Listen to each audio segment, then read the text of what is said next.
Faridabad order चौक का हाल देखिए। मात्र थोड़ी सी बारिश के बाद आर्डर चौक बना तालाब।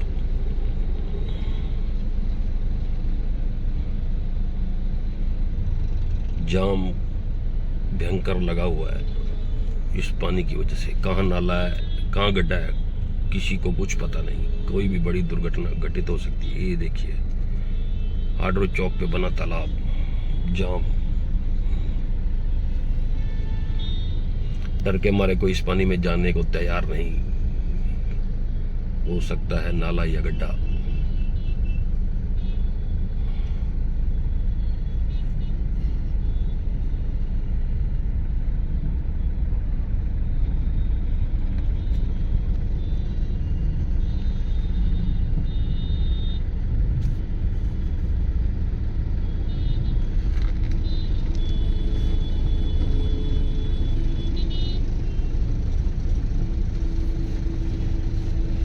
ऐसे सभी चौराहों पर लगा हुआ है जाम।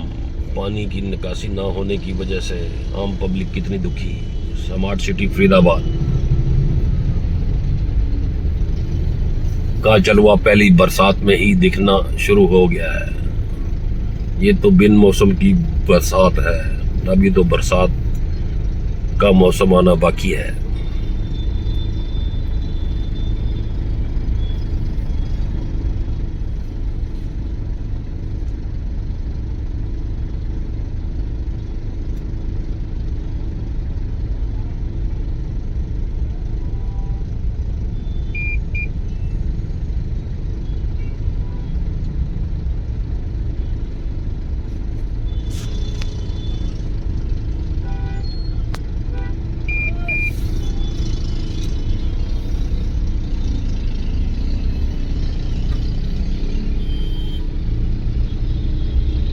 देखिए पानी के चक्कर में ऑटो बंद होते जा रहे हैं।